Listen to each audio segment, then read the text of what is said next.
யார் குர்ஆனை ஓதுகிறாரோ அவர் அல்லாஹுவை பற்றி கொண்டார் என்ற அர்த்தம்.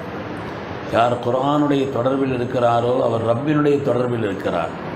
உலகத்திலேயே ஓதப்படக்கூடிய ஒரே வேதம் குர்ஆன் மட்டும்தான். உலகத்தில் எந்த வேதங்களும் ஓதப்படுவதில்லை. ஆனால் ஓதப்படக்கூடிய ஒரே ஒரு வேதம் குர்ஆன் மாத்திரம்தான். அதனால்தான் குர்ஆன் ஷரீஃபினுடைய கருத்துக்கள் காலங்கள் எவ்வளவு மாறினாலும் குர்ஆனுடைய கருத்துக்கள் உலகத்தில் பாதுகாக்கப்படுவதற்குண்டான காரணம் அது ஓதப்பட்டு கொண்டே இருக்கிறது. இந்த உம்மத்தினுடைய வாழ்வும் பரக்கத்தும் குர்ஆனோடு தொடர்பு தான்.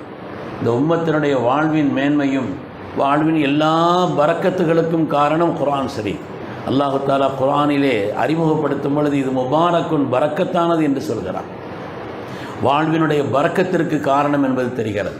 நம்முடைய வாழ்க்கையிலே நிம்மதி இல்லாமல் பல்வேறு விதமான குழப்பங்களுக்கு மத்தியிலே சுவாரஸ்யம் இல்லாமல் வாழ்க்கை கழிந்து கொண்டிருக்கிறதா என்றால் அதற்கு தீர்வு குர்ஆன். அல்லாஹ் குர்ஆனில் சொல்கிறான், யா அய்யுன்னாஸ் கத் ஜாஅத்துக்கும் மௌஇலத்தும் மிர் ரப்பிக்கும் வஷிஃபாஉல் லிமா ஃபி ஸுதூர் வஹுதன் வரஹ்மத்துல் லில் முஃமினீன். இந்த குர்ஆன் ஷரீஃபை அல்லாஹ் தஆலா உங்களுக்கு அழகிய உபதேசமாக, உங்களுடைய உள்ளத்திற்குண்டான ஷிஃபாவாக, மருந்தாக, ஹிதாயத்தாக, ரஹ்மத்தாக அல்லாஹ் ஆக்கியிருக்கிறேன் என்று அருள்மறை குர்ஆன் ஷரீஃப் சொல்கிறது.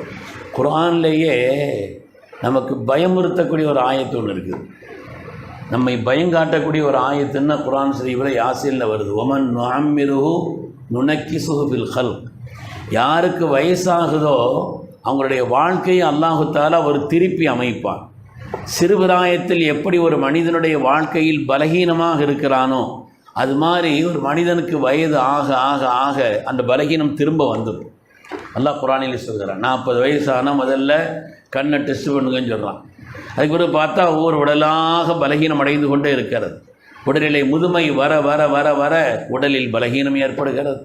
பல்வேறு விதமான மனசங்கடங்கள் ஏற்படுகிறது. சிலருக்கு குடும்பங்களில் மரியாதை இல்லாமல் ஆகுது.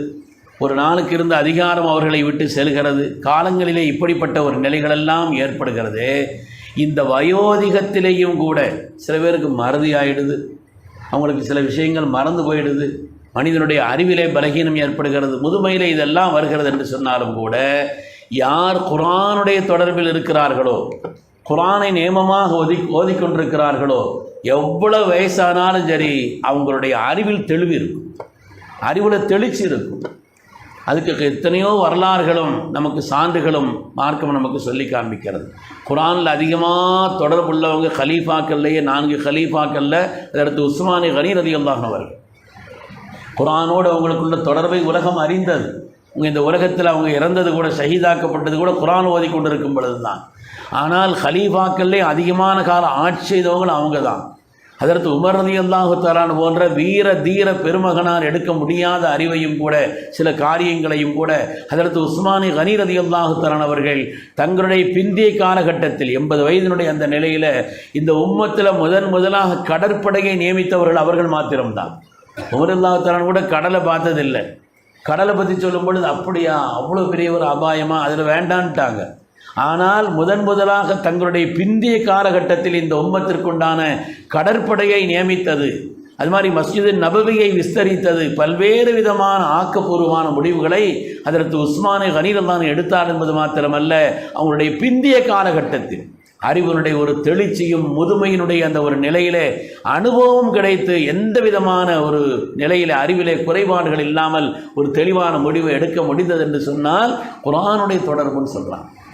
வரலாற்றிலே மாமன்னர் அவுரங்கசீப் அவர்கள் இதை பற்றி உலகத்தில் பல விதமான குறைகள் சொல்லலான்னு சொன்னாலும் கூட ஒரு பெரிய இறைநேசர் அந்த மனிதர். அதற்கு அவுரங்கசீப் ரஹ்மத்துல்லாஹி அலைஹி அவர்கள் ஒரு பெரிய இறைநேசர், நீண்ட நெடிய காலம் ஆட்சி செய்தவர். கிட்டத்தட்ட 60 ஆண்டு காலம் ஆட்சியே செய்தார். காபூலிலிருந்து செங்கல்பட்டு வரை இவருடைய ஆட்சி நீடித்திருந்தது. 60 ஆண்டு காலம் ஆட்சி செய்தார். 88 வயதுக்கு மேல் அவர் வாழ்ந்தார்.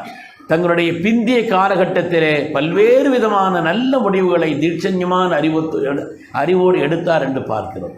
இங்கே அவுரங்கசீப் ரஹ்மத்துல்லாஹி ஒரு ஃபோட்டோவை எங்கேயாவது பார்த்தாலும் கூட அவங்க குர்ஆன் ஒதுக்கிட்டு இருக்க மாதிரி தான் ஃபோட்டோ இருக்கும். யானையினுடைய அந்த நிழலிலே கூட, யுத்தகலம் நடந்த நேரத்தில் கூட யானையினுடைய நிழல், அந்த நிழலில் உட்காந்து குர்ஆன் ஒதுக்கிட்டு இருந்தாங்க. குர்ஆன் என்பது ஒரு மனிதன் எவ்வளவு வயதானாலும் சரி பிந்திய காலகட்டத்தில் கண்ணியத்தையும் தீட்சண்யமான அறிவையும், மனித முதுமையில் உடலில் பலகீனம் ஏற்படலாம், அது ஏற்பட்டு தான் ஆகும், அல்லாஹ் குர்ஆனில் சொல்கிறான். ஆனால் அந்த முதுமையிலையும் கூட அறிவின் தெளிவும் தீட்சண்யமான ஒரு நிலைப்பாடும் மனித அறிவு மங்கி போகாத ஒரு நிலையும் இருக்கும் என்று சொன்னால் அது குர்ஆனுடைய தொடர்பை யார் ஆக்கிக் கொள்கிறார்களோ அவர்களுக்கு இருக்கிறது என்று பெருமக்கள் நமக்கு வரலாற்றை அடிப்படையாக வைத்து தெளிவு சொல்கிறார். அதனால் குர்ஆன் ஓதுகிற காரணத்தினால் ஏற்படக்கூடிய பயன்பாடுகள் கொஞ்சம் நெஞ்சமல்ல. குர்ஆனுடைய தொடர்பு இல்லாமல் ஒரு நாளும் கூட நமக்கு கழிந்து விடக்கூடாது. ஒவ்வொரு நாளும் குர்ஆனை கவனமாக பார்த்து ஓதக்கூடிய ஒரு நிலையில் நம்முடைய நிலைப்பாட்டை ஆக்கி கொள்ள வேண்டும். ஓத தெரியல, இவன் தான் தெத்தி ஓதுறாங்க என்று சொன்னாலும் கூட அப்படி ஓதுபவர்களுக்கு கூட சிறந்த கூலி இருக்கிறது என்று ஹதீஸிலே வந்திருக்கிறது. அதனால் இந்த குர்ஆன் உம்மத்திற்கான ஒரு பெரிய சொத்து. குர்ஆன் இந்த உம்மத்தினுடைய பரக்கத், நம்முடைய வாழ்வின் உயர்வு, உடலுக்கும் உயிருக்கும் உள்ள தொடர்பை போல குர்ஆனுக்கும் இந்த உம்மத்திற்கு மத்தியில் உண்டான தொடர்பு.